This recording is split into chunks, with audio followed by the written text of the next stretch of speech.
get this call February 2022. It's my grandmother.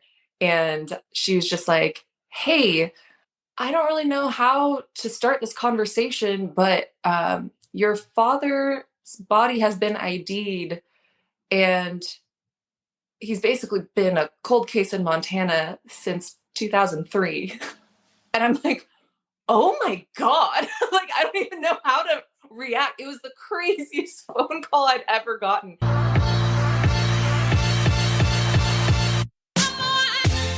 This is Motovation. I'm Lori Joy Kingwell. And I'm Chrissy Van. We're two dreamers on two wheels inspired by our community. And celebrating the voices we're just lucky enough to discover along the ride.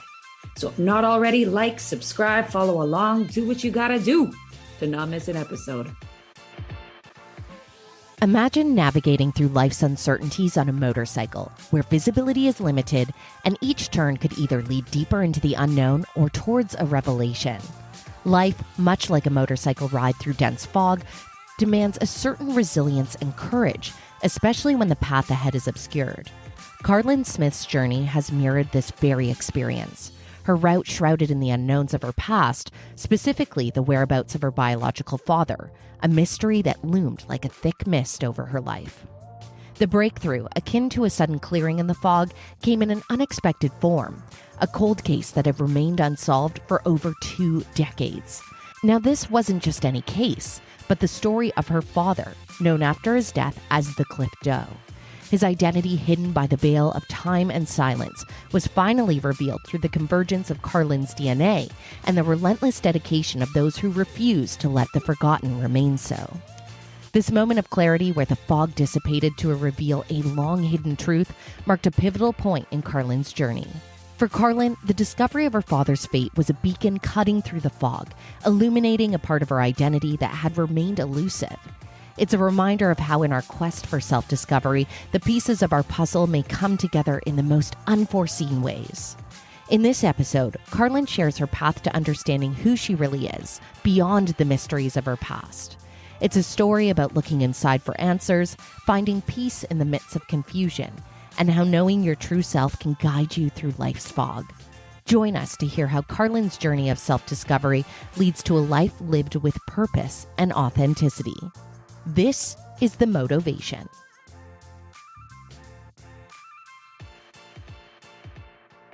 So my girl, Carlenn, we haven't seen each other. This is crazy to think. And I realize now coming up on 5 years. So it was Dream Roll of 2019, the motorcycle rally that happens down in the States where you reside as well, but you reside in Seattle. Yeah, but that one was like just above the California border. Yeah, we had to travel a distance. And so that was where we really bonded very quickly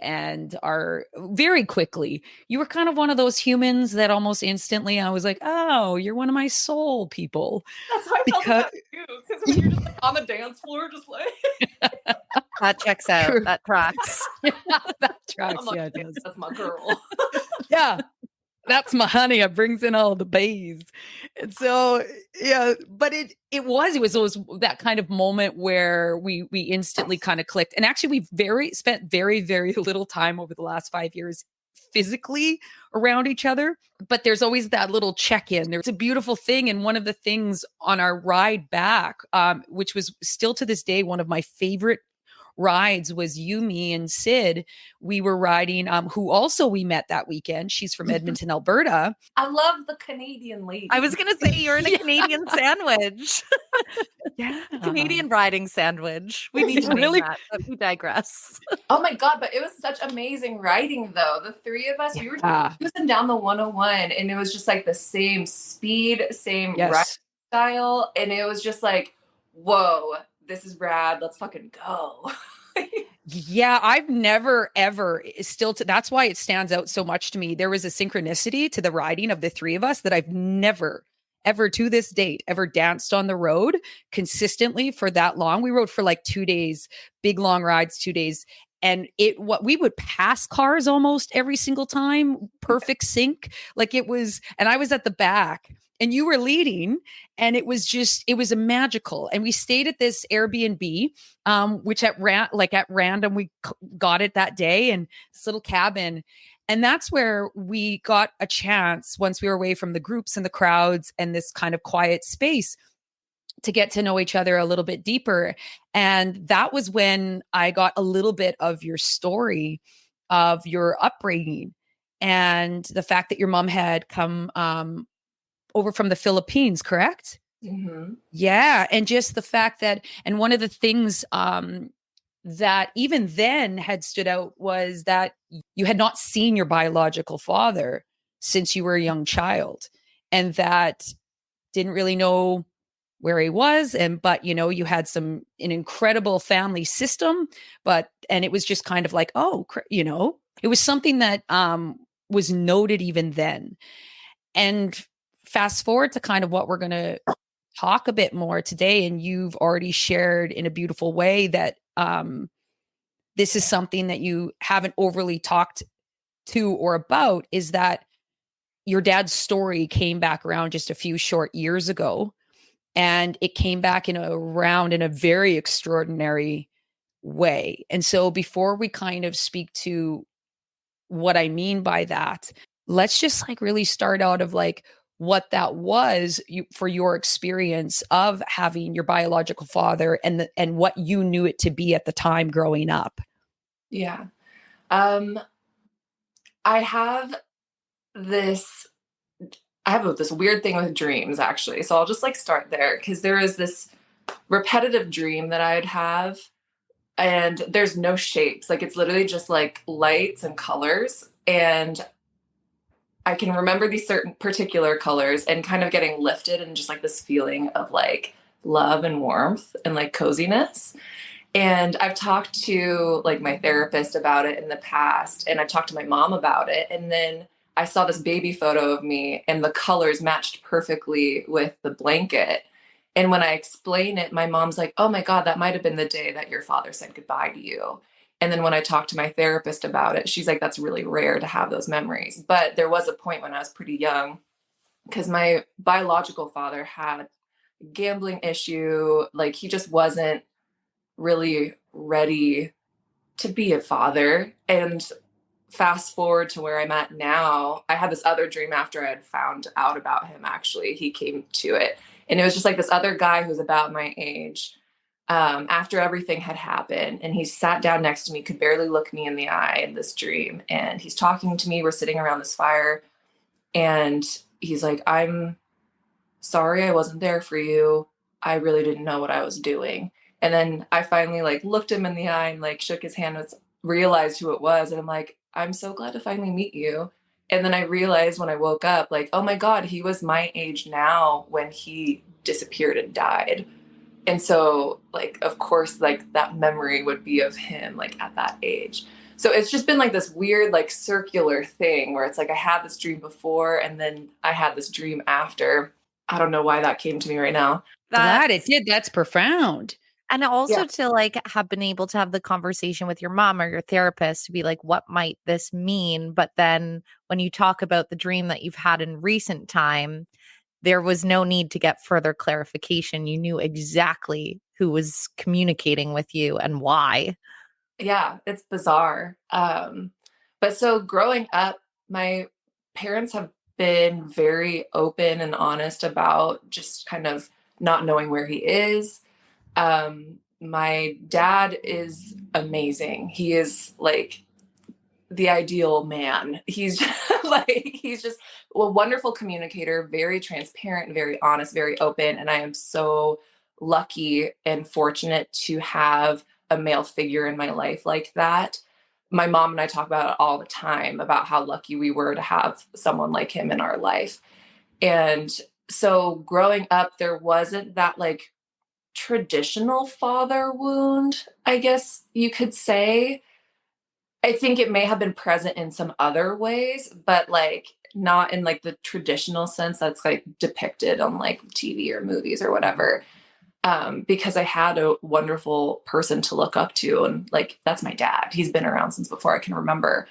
But I remember as a kid, like when we were trying to find my biological father so my dad could adopt me and change my last name, because he never paid child support. He just vanished. And so I actually found out he was reported missing in 1996. So I was about 5.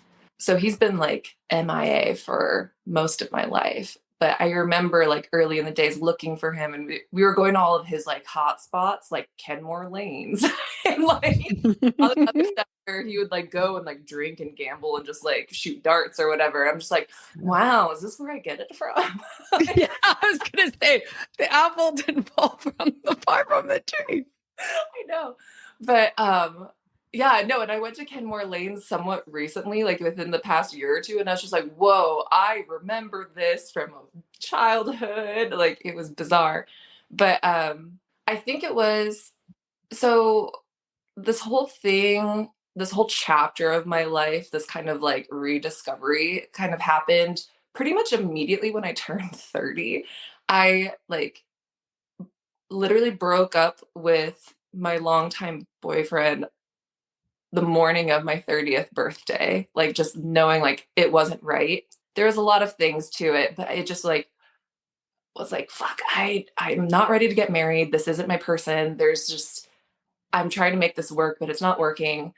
And it was just like this really intense, like I woke up crying. It was a very intense morning. And it just all of a sudden that just catapulted me into this like huge transformation that I didn't realize was going to be such a big transformation.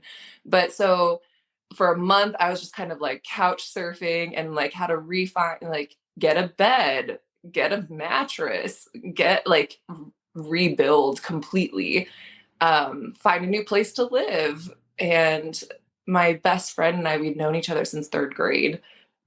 She had just bought her first house, and she's like, wait, you know what? Like, why don't you just live with me? It was like a 3-bedroom house that she was living in by herself. She's like, just live with me and until you find your new place, and we'll just have fun, and you know, it's going to be great. And it was a wonderful time. Good friend. Yeah.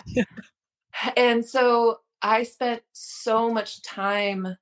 Oh, my car broke down too, I think like within a month of the breakup. And so it's like, I was trying to move, and then my car just all of a sudden like broke down, overheated, like head gasket blew out, engine failed. And I'm just like,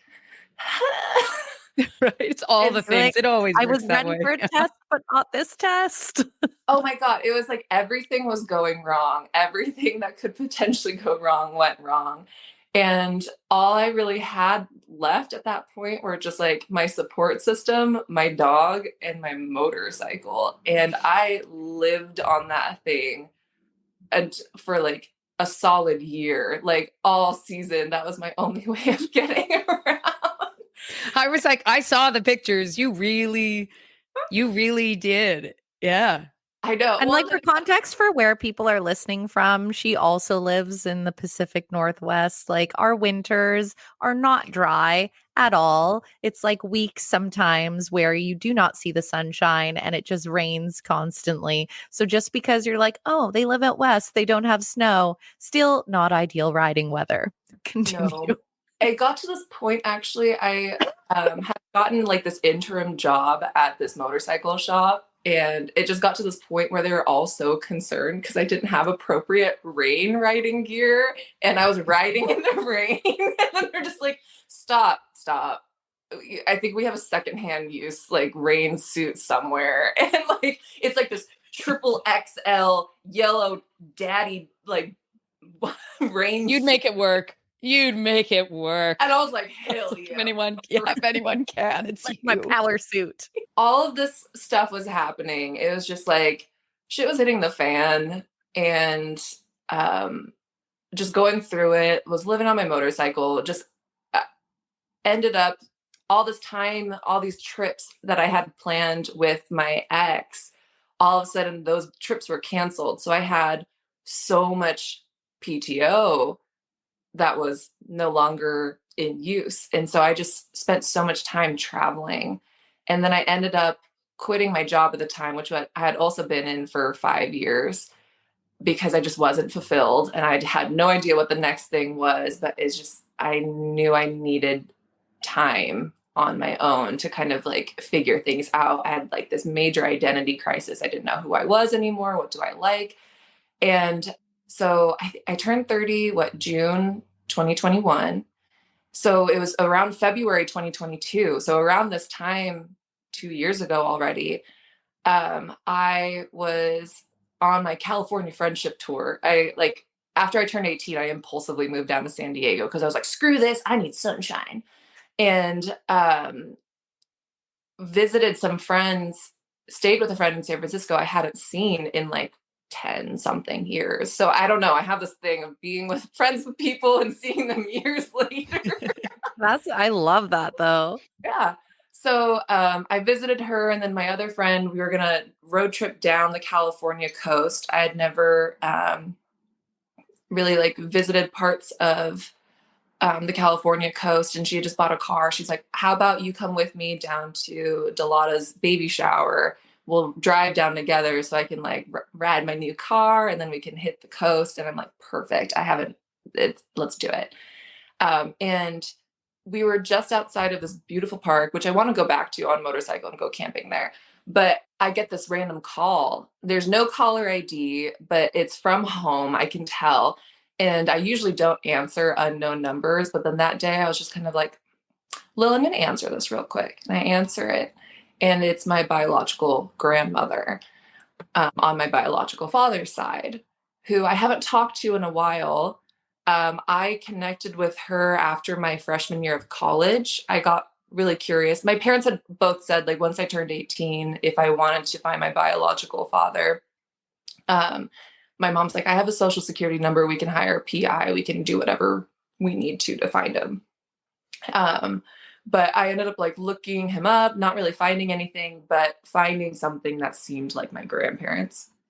So I wrote a letter that was pretty much like, hey, I'm Carlenn. I think I'm your granddaughter. I'm in school in San Diego. I exist. If you want to connect, cool. If not, that's all right too. But just so you know. And how was that writing the letter? Like, how was that moment writing that with no, like, you're 18. I'm sure you thought about it leading up to that time in some capacity or another. I really didn't know what to expect. I think at that time I was operating with this assumption that my father had probably started another family, probably had other kids, and like it just didn't work out. And it's not like I was unhappy. It's not like my mom was unhappy. We're doing okay. So it was just kind of more to like, hey, like I'm here if you want to connect. If not, it's okay. But I really didn't know what to expect. I was just kind of like writing a letter because I didn't even know if it was going to be them. I didn't want to have any like major expectations because I didn't want to be disappointed if it didn't meet my expectations. So I really didn't know. But then it was also kind of like, dang, like there's a whole half of my life that I really don't know or understand. That's what I feel if I were in those shoes, and I can't speak to those shoes, but I would have that like insane craving and curiosity just for the information, like knowing that my life is in a space that I didn't need this person. Like I have had love and support and all of that, but the curiosity would be almost so big that you could like tangibly touch it. Yeah. But then like a week or so later, I get this like missed call voicemail. And it's my grandparents, and she's just, it's your grandma Georgia. Like, I'm here. We got your letter. We're so excited to hear from you. Your Aunt Linda, blah, blah. And it was just like all these names. And I'm like, what? Who? And your Aunt Linda. Yeah, it was just like so weird. It was crazy. Like it was far from what I was expecting.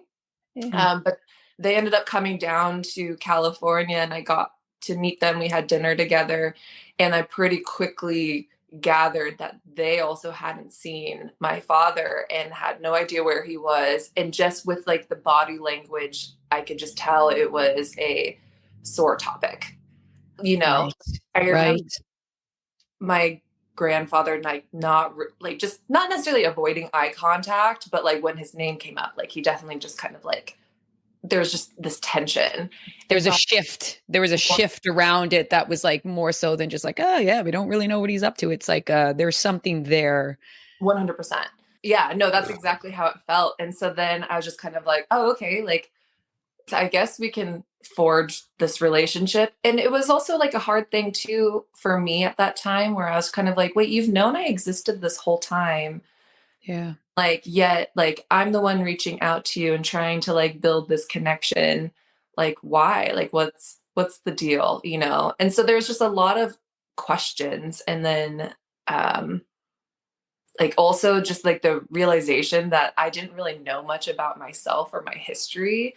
So it's like my like late teens, or my teens in general and early 20s, was just like a really like emotional and difficult time. Like I had a lot of fun and I can like, you know, power through it and like keep a good attitude for the most part. But internally it was just like, I feel so lost. What am I like doing? Like everyone like knows their whole face. I don't even know half my story. Like, and growing up, there was, you know, kindergarten, I went to like a private Catholic school and got bullied because I spoke Tagalog and like was Filipino. And then like I would come home crying and just like so embarrassed to be Filipino. And then like went to public school and like fit in way more with like diversity, like, being more abundant there. And so it was just like a lot of things like growing up where it just felt like I just didn't really belong. Like in the Philippines, I was like so white, and then like here I wasn't, and it was just like this I never really fit in, and then also like didn't know anything about my family, so it was just like this weird place. And so I don't know, I just kind of focused on like doing the things that just bring me joy and make me happy, because at least I can control that. So that's been kind of like my MO for like a while, and like figuring out what do I like, what do I enjoy doing. And that really just boils down, I like traveling, and motorcycles just opened up another way of traveling, you know? So when you fast forward to this massive breakup, my car broke down and I'm still feeling lost and confused yet again, like in another phase of my life. I just went like balls to the wall and started traveling everywhere. I'm like, I'll find myself somewhere along this. Yeah, we usually do. If we just throw ourselves into the abyss of it all. What year was this that you met your biological grandparents, or your grandparents on your father's side? Yeah, that was after my freshman year of college. So that must like 2010. So I was probably 19 or just about to turn 19. Right. And so, yeah, when we had kind of like stayed in touch, like lightly, like just, okay, to follow. Yeah. So we exist in each other's lives.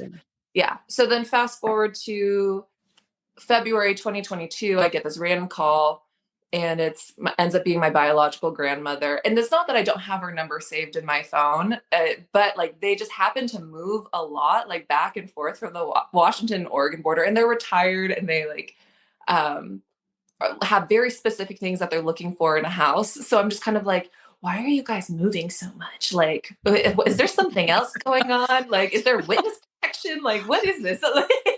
So I don't know. It was just difficult. And like my whole relationship with my ex, he never met them. So we weren't really like in touch, or if I did meet up with them, it was maybe like once or twice a year. And we'd have, you know, just kind of catch up lightly. So it wasn't like a very intimate relationship that we maintained. But I get this call February 2022. It's my grandmother. And she was just like, hey, I don't really know how to start this conversation, but your father's body has been ID'd, and he's basically been a cold case in Montana since 2003. And I'm like, oh my God. Like, I don't even know how to react. It was the craziest phone call I'd ever gotten. I can't even imagine. Like, out of all the things that, and just for a little bit of clarity too, for listening, so much so that it was a cold case is that, so it was in 2003, right? A couple was hiking and they came across a bag, and the bag had some random things in it. And then they went back and found remains, and it became, I think they referred to him as Cliff Doe in Flatwood County. And they really worked hard to try and figure out who this person was, but they had so little to go on, including what took his life. But they're still kind of working their regular jobs too, right? While trying to figure out what happened to this person, how long ago it happened, what even age. They even identified at the time as like 18 to 35.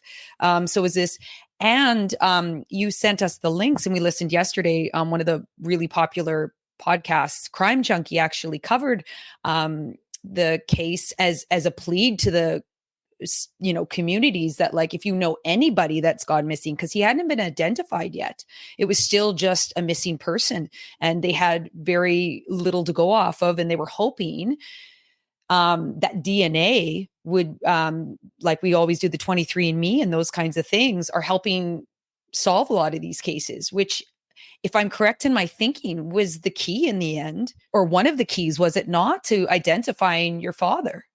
Oh yeah, definitely. And it's happened to be just by chance. Like, I remember during COVID, I was listening to a lot of Crime Junkie. I was walking so much. I hated being just like trapped in the house. So I was just like going on a lot of long walks with my dog. But my mom had gotten me Ancestry like years prior. But I had listened to these podcasts, and I was just like, man, if I submit this, then they might have like the rights to my DNA. This is kind of weird, And so I just never really did anything with it. But she got it like in hopes of finding more answers about my upbringing and my background and all that other stuff. And then there was a point in, I think it was 2020, where I refound that Ancestry like DNA box. And I was like, you know what? Like, who am I to think that the man doesn't already have my DNA on file somewhere? Like, he got the Starbucks coffee lid. I know. Got my DNA. I know, exactly. Like, it just seems very naive to think that my DNA. But I get it. Yeah, we got to also ask questions and critical think. I think it's a safe thing to do.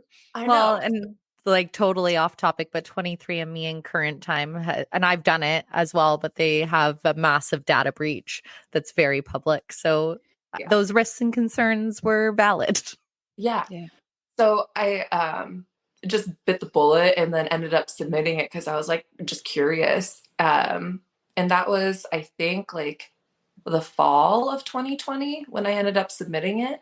And so it's funny because I think that episode of Crime Junkie came out like August 2020. It just happened to be around the same time. And the end of that episode, I remember they were just kind of like, and if the one right person submits their DNA, we'll maybe be able to understand who the real Cliff Doe is. And so this is an episode you listened to in 2020.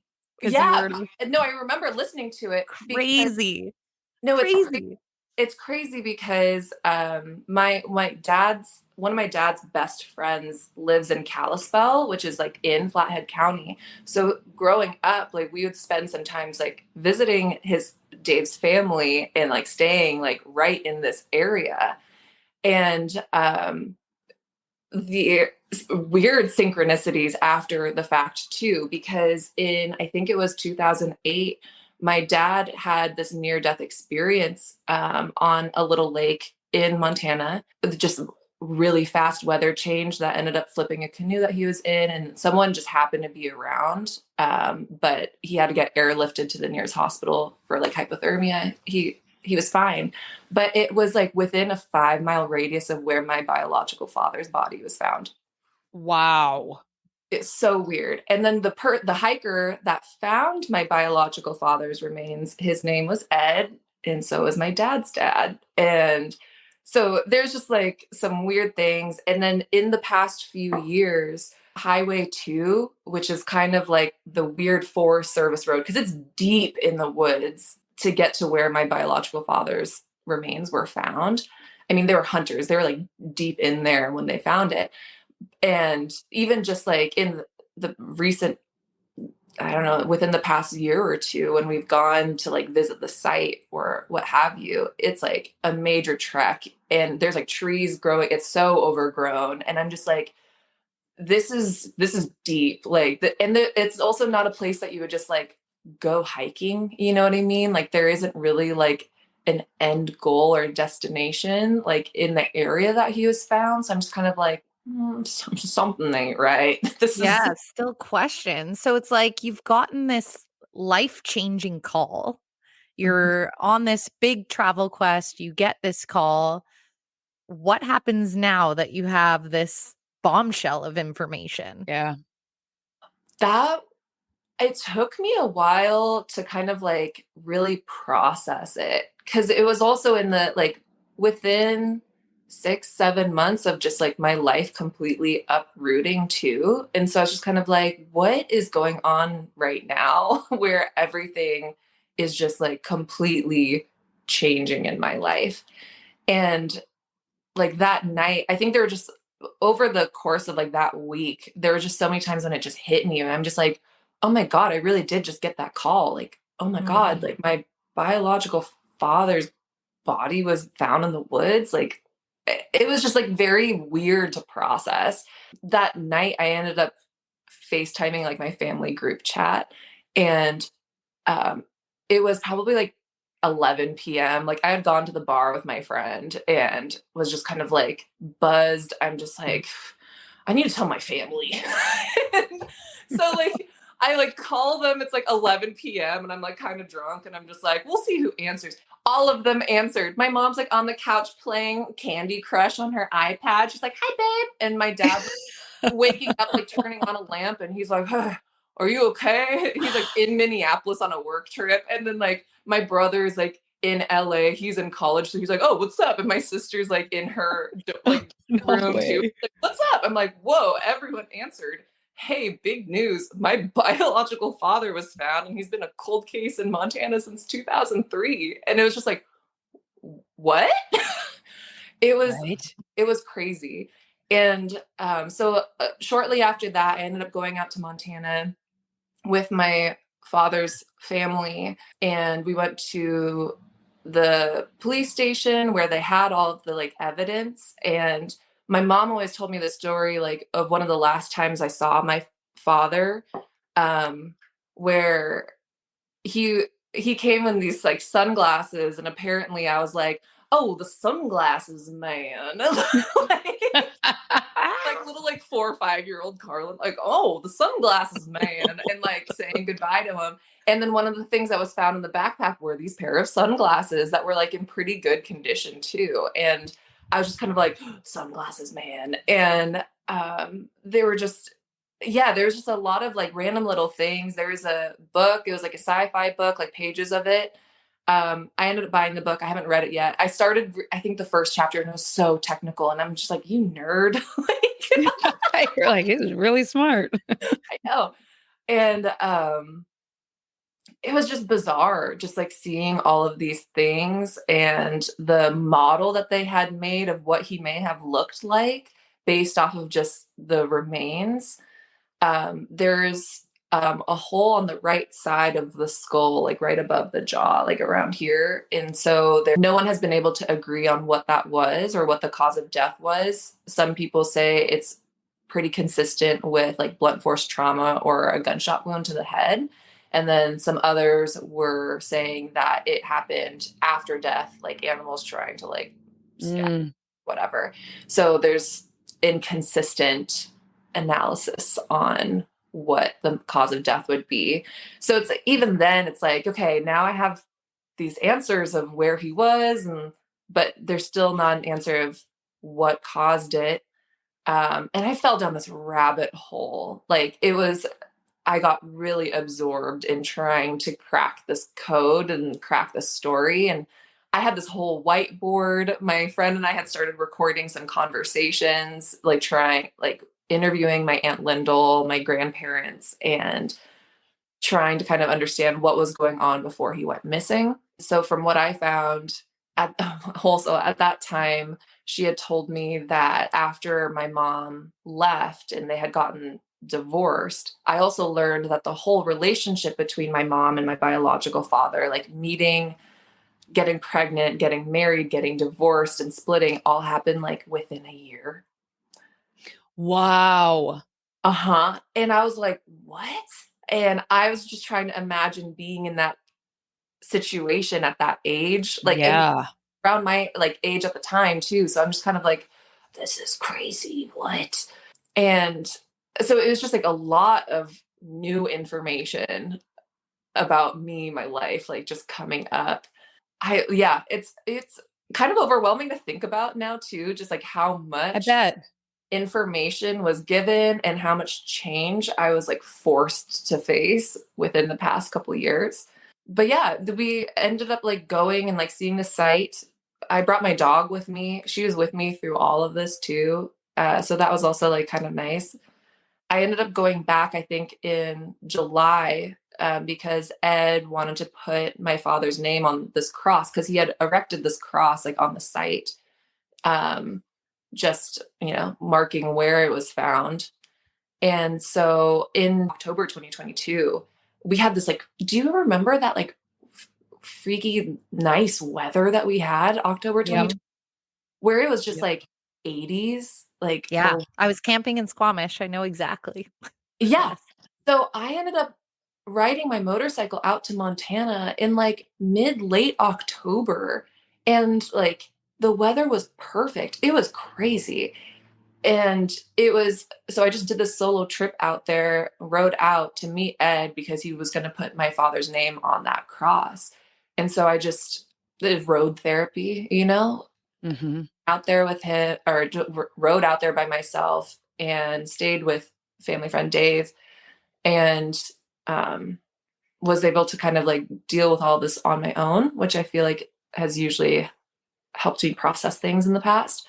But the first time I had gone to the site where my father's remains were found, Ed had said something along the lines of, my wife and I I wanted to come here with you.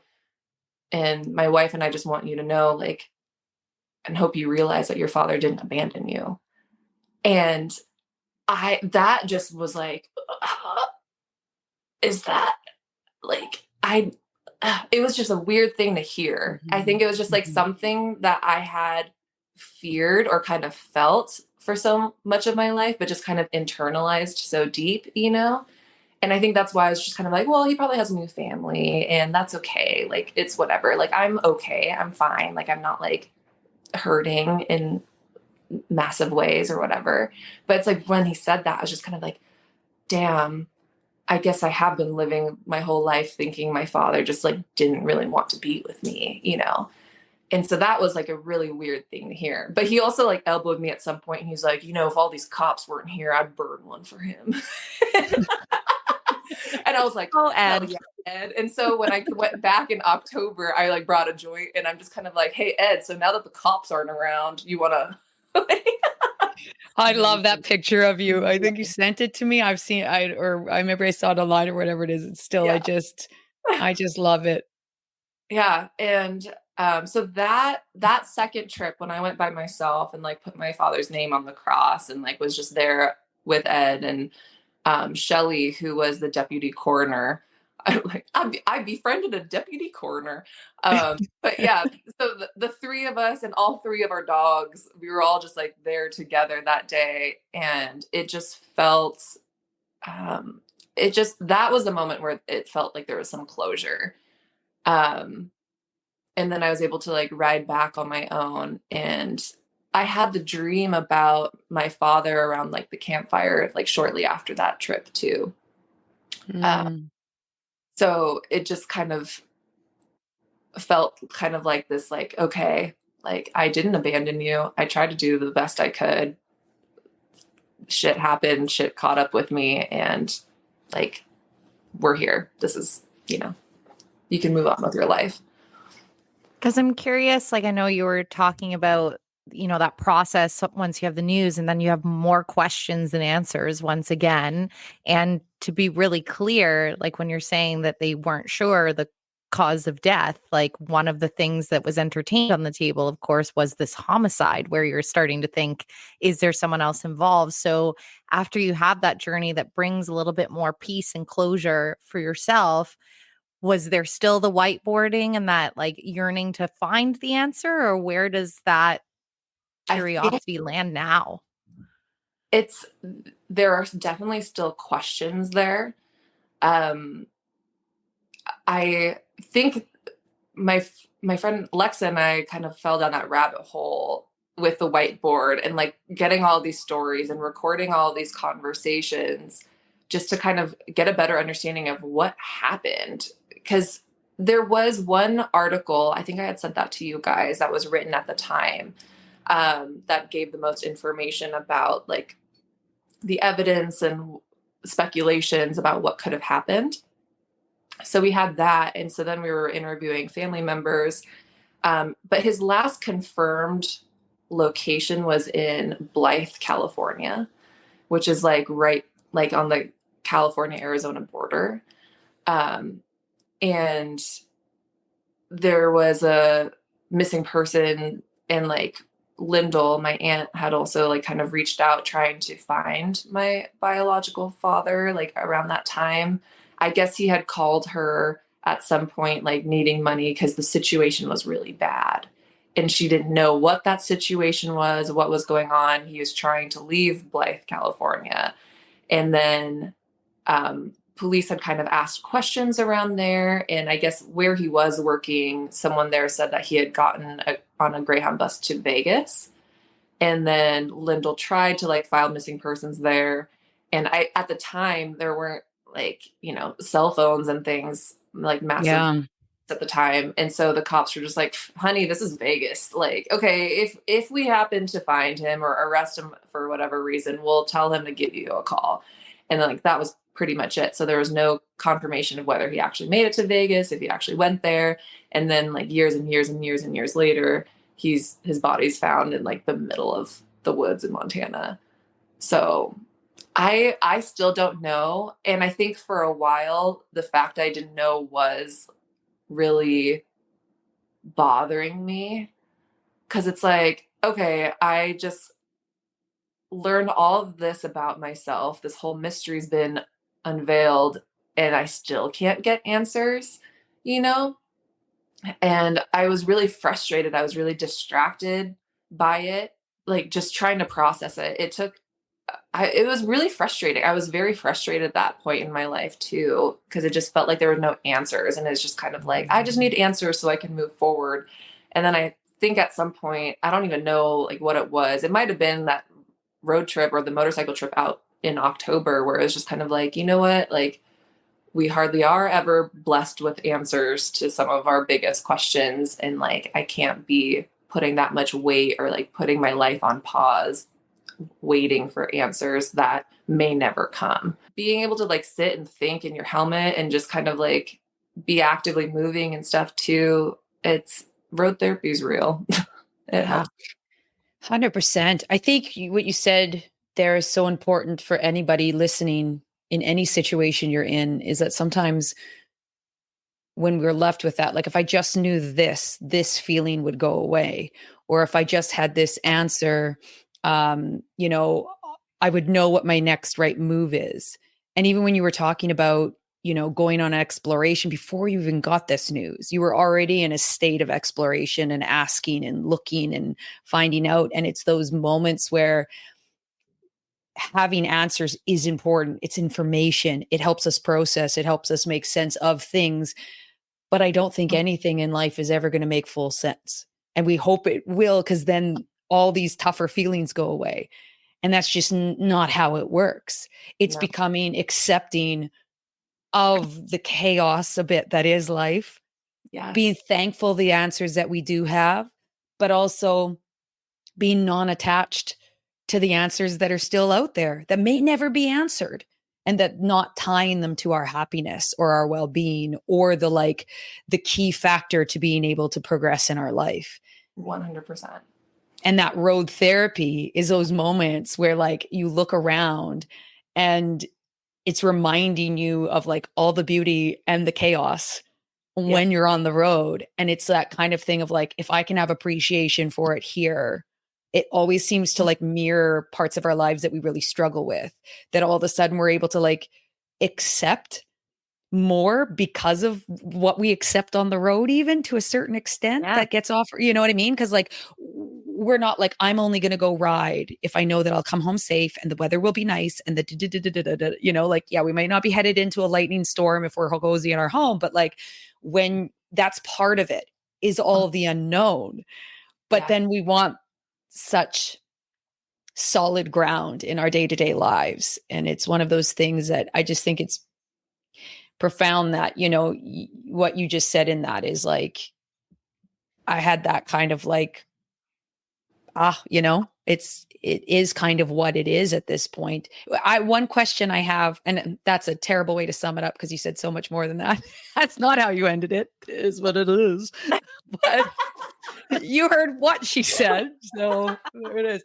It was a beautiful monologue till like, and then I was just like, and then I took a dump on it. Is what it is. That's not what she said. I'm probably going to edit that out.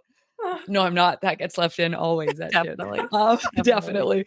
But on that, you know, if you're even in this like moment or moments there afterwards, when you kind of zoom out of like how just absolutely pivotal the time has been since your 30th birthday, quite literally day of, because you made this huge change right then and there, 30th birthday to today. How do you see things differently, or do you live differently because of the last 2.5 years? Definitely. I think I've been reflecting on that. I think in the past few months, I've been kind of realizing that I've been in just kind of the survival mode for the past like 2.5 years. You know, just like, I need a place to live. I need a bed. I need my basic needs met. Oh shit, my father is dead. He was found. And like, you know, it just felt like I had to like completely rebuild my life. And so there was this point in the past couple months where I'm just kind of like, oh my God, I'm so tense. Like, I got into a car accident last August too, and like totaled my car that I've had since I was 16. Some kid just like crashed into me. And even then I was just kind of like, oh my God, I had just replaced this engine. Like I had just resurrected this vehicle and now it's gone. And that was like another moment where I'm just kind of like, oh my gosh, you got to detach. Like, things come, things go. And sometimes when you get stuck waiting for answers, waiting to fix certain things that clearly aren't working, you're just delaying the progress that you inevitably need to make anyway. And so, in a sense, like, the accident was kind of a blessing in disguise. Like, I've been able to kind of get the care I need to fix some like issues that I've had like in my neck and back that kind of got triggered by the accident. And so also just kind of focusing on my body and just like feeling good in my body and just kind of reframing it like, okay, what do I need to feel good? And instead of just hiding and traveling and like, you know what I mean? Like living on the go, which is normally how I think in the past I've dealt with like difficulties. Now I'm just kind of like, okay, internally, what do I need to feel better? And so there's been this kind of shift to find and maintain my own peace in the chaos. And a lot of that, I think, I've learned a lot about detachment and the value of detaching. I think I'm so empathetic and I care so much about people and I can feel what they feel. And that's always been very overwhelming for me. But then, you know, over the past 2.5 years, I think learning how to detach and not let it absorb you has been a major learning lesson for me. So I think I'm just kind of grateful, if anything, to have been forced into this like ultra supreme transformation. Because like now it's like I've been able to learn a lot of lessons and I've done a lot of things that a lot of people take a whole lifetime to learn or experience. And I'm grateful that I've been able to kind of like squeeze that in such a short amount of time. And just the way I kind of deal with challenges in my life, in my relationships, is just kind of like, okay, this is mine. Those are yours. Yes. And that's okay. Like, yeah. And I don't know why that was such a hard lesson to learn. And so when I think back on like receiving bits of information that just kind of sunk me or like just derailed me for a while, and I just think of all this time I spent just kind of like wallowing and feeling so lost, when like you have the power over that. And I think the other thing that's really stuck with me is just kind of reflecting when I'm feeling frazzled or overwhelmed, like, okay, what is directly in your control? All of this stuff is happening. You're anxious about it.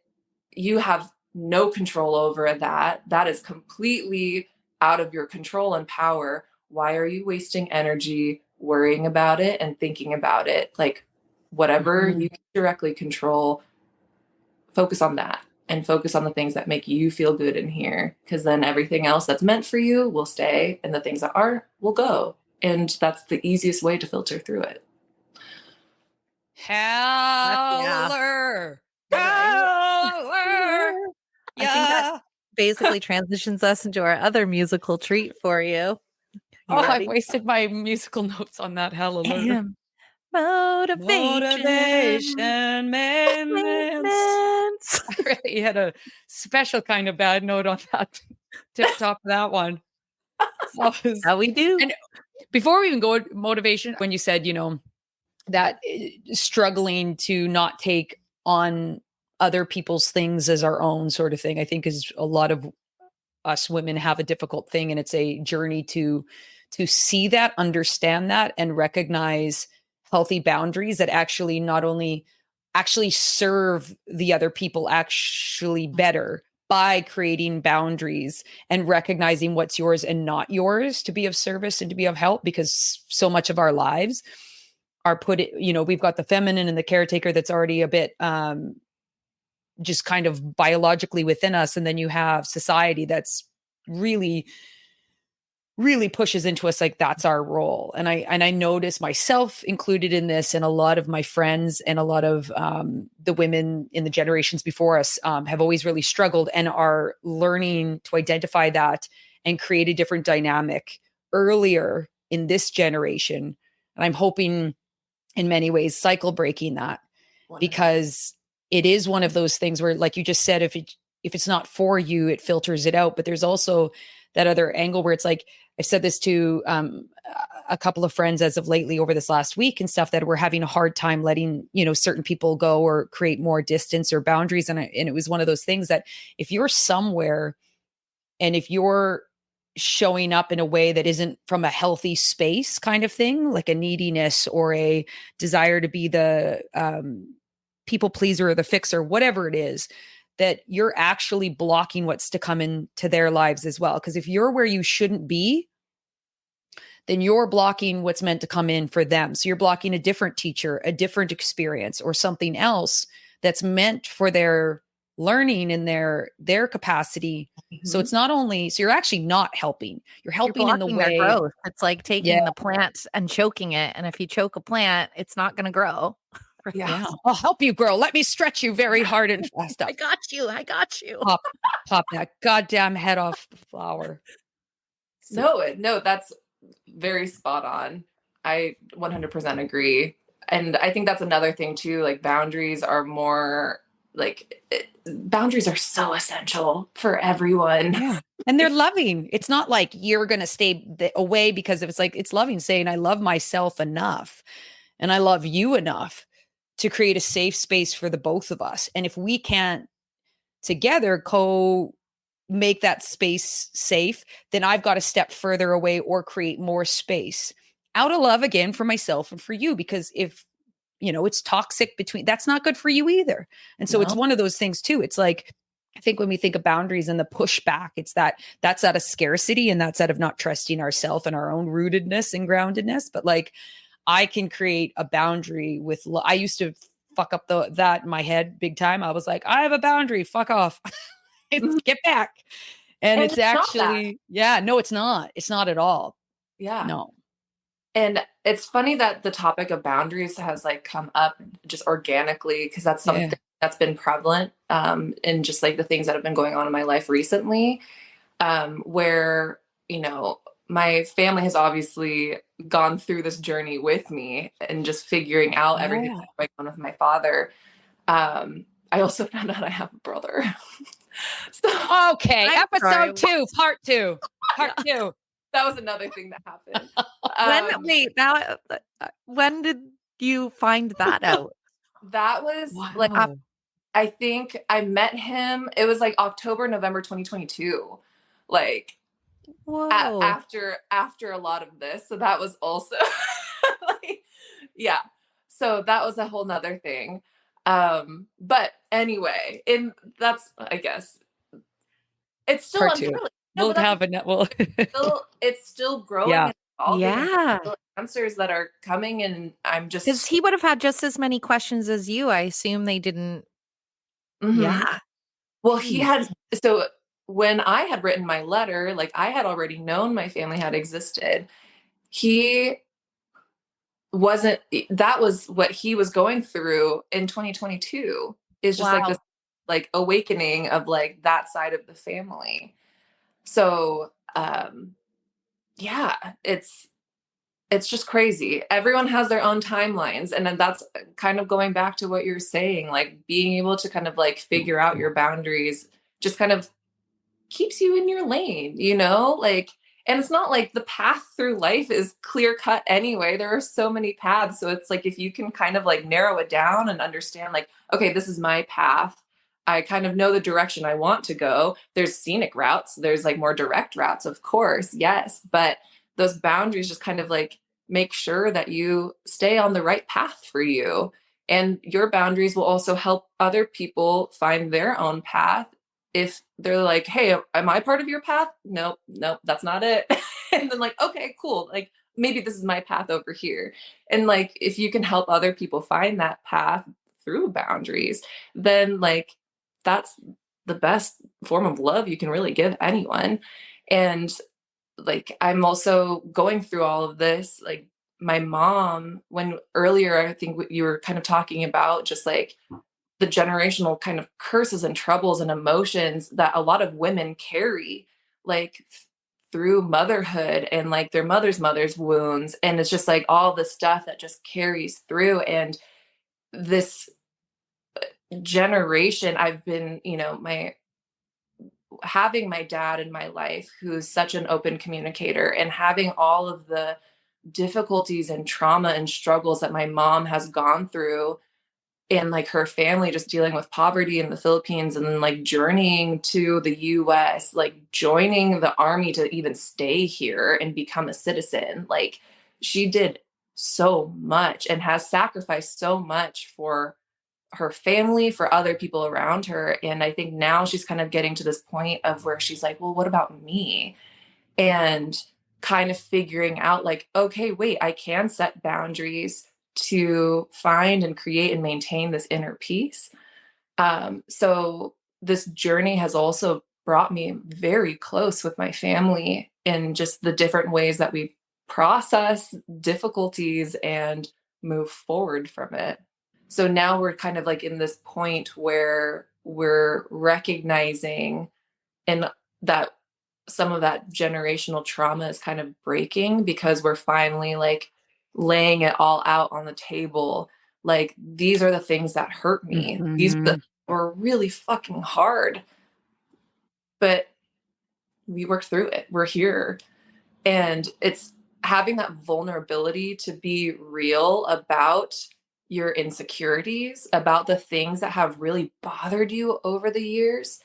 I think that's another thing that's kind of transformed about me, like in this time, whatever this chapter of chaos has been, as now I don't feel as passive anymore. I think before I was just waiting for all of the right things to happen and all the right things to line up to feel confident about making a decision to move forward. But then most of the time it never works that way. And so then I just like end up like being miserable in this situation that I totally could have just like handled and changed on my own by being upfront and being honest with how I was feeling and just moving forward with what I knew to be true. And I think I, for so many years, just kind of neglected this like kind of gut instinct or intuition, and something that I've always been very attuned to. I feel like I have a pretty good intuition, and that allows me to kind of like meet beautiful people and maintain these relationships because it's just kind of like, I see you. Like, I see Mm-hmm. I can tell, like, I can see your authenticity and I appreciate that about you. And so it's like the more I can like actually like listen to my gut and follow my instinct, the more aligned I feel. Um, so yeah, it's been a crazy journey and it's like still evolving. Like I don't feel like anything is like closed or it's like um over or whatever by any means. I feel like this chapter has kind of closed and now there's this new journey. And lately I've been feeling like throughout my life I've been gathering all these puzzle pieces and I kind of finally have this like understanding of what that final image looks like of the kind of person I want to be, the kind of life I want to live, because have had no idea what to do. It's just been kind of this crisis and like this identity crisis for the past like few years, several years, my whole life. I have no idea. But now it's kind of like, okay, I kind of have a sense of what I want. There have been things that happen. I definitely don't want XYZ. I really enjoyed and want more of ABC. And now it's like, okay, this is kind of the life I want to live. This is the person I want to be. This is the lifestyle I want to be living. And all these puzzle pieces I know are going to fit into that image. I don't know exactly how they're fitting together yet, but like we're getting there, you know? And that in itself is already like comforting enough just to kind of know, like, I know I'll get there.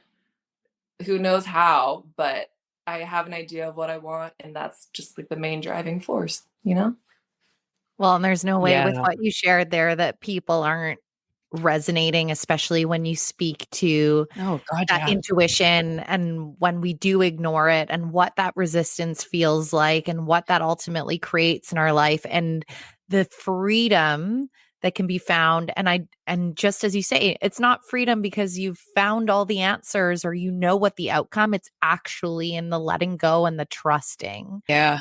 Always makes me think too, like that really that part of ourselves when you said like I was always trying to, create that external thing. And if I got that right, then I'd feel good. But there was always something a bit off. I can't resonate with that enough. And it was that learning, you hear it all the time, but when you really learn it in an embodiment way of, I'm never going to make enough external choices to trust myself. I have to first trust myself and then go out and make the external choices.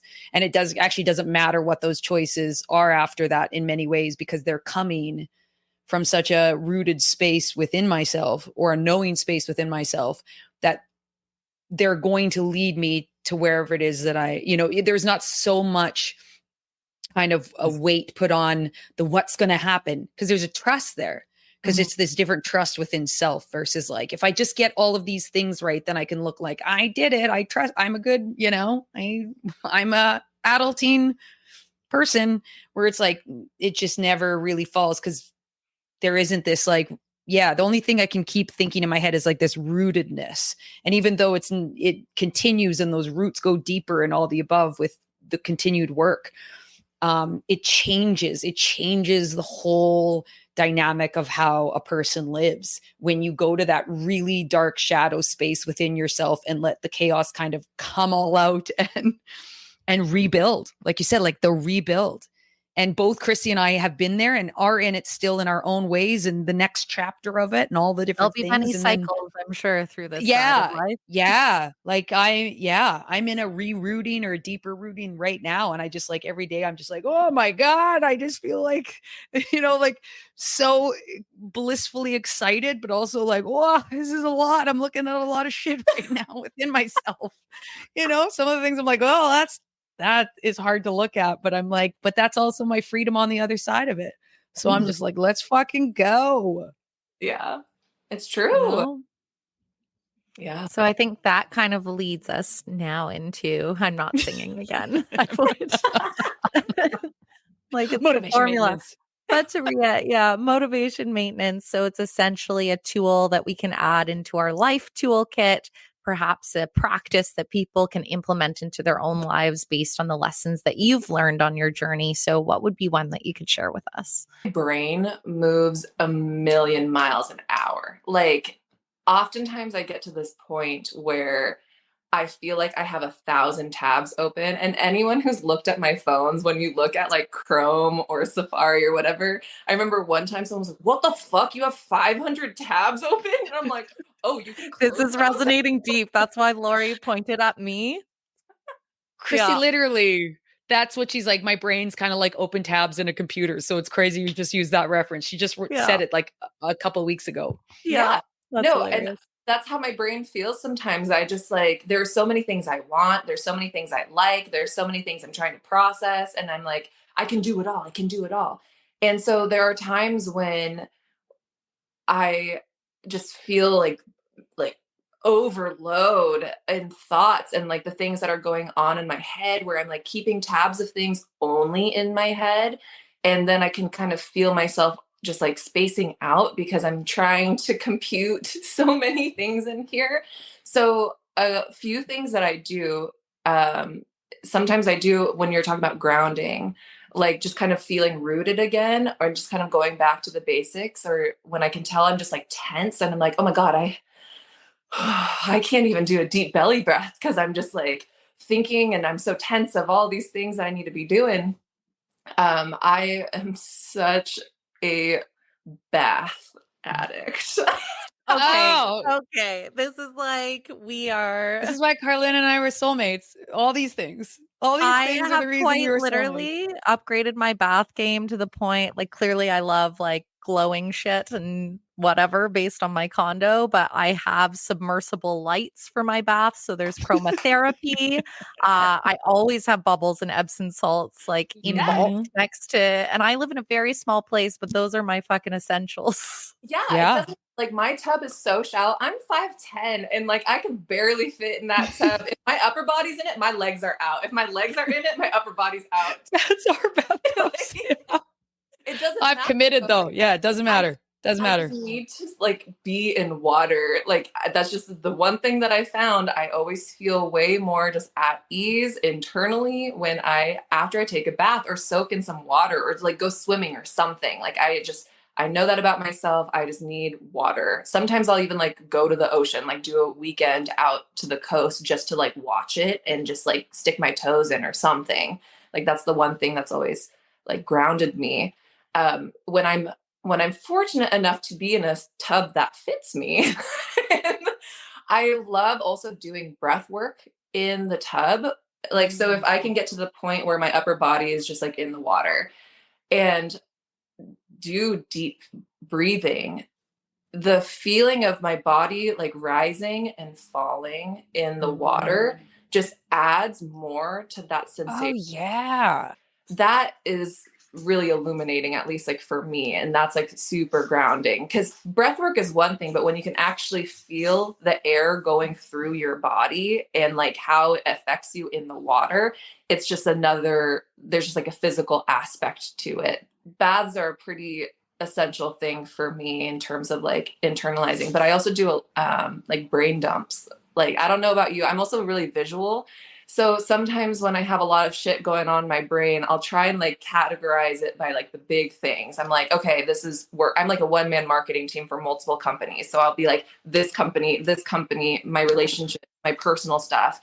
Like I'll have like big pieces of paper. And then I'm like, all right, work-wise, what am I thinking about in this company? Like X, Y, Z. Yes, 100%. Yes, brain dump for sure. And Yeah, I'm like, we are so similar. That's actually unbelievable. Oh my God. And so I have to get it all out. And then once it's out, my head's clear. And I can be like, oh. And it has to be written on paper. Like, Yes. Yeah. it's funny. I have a business partner Been a game that laughs changer for myself too. Yeah. endlessly at me because, you know, he operates in like Google Sheets and Google Docs and and like I show up to our meetings with just like crazy like circles of things and and I'm like, but it makes sense to me. And it's funny, we just had the conversation the other day because I was like, I know I look like a scatterbrain, but I'm like, all of this makes sense to me. And he was like, I Yeah. actually love that that's your brain because mine doesn't look like that, and that's why you're here. And I was like, yeah, fair enough, there's no Oh, right or yeah. wrong. Oh, I love that. I love seeing and hearing all the other ways that people kind of process the things that are in their head. Like I'm just really very visual. So I operate like you, and it has to be on paper. I have to write it down, and I have circles and arrows and like dots and like bullets everywhere because that's just like how it feels in my brain too. Yes.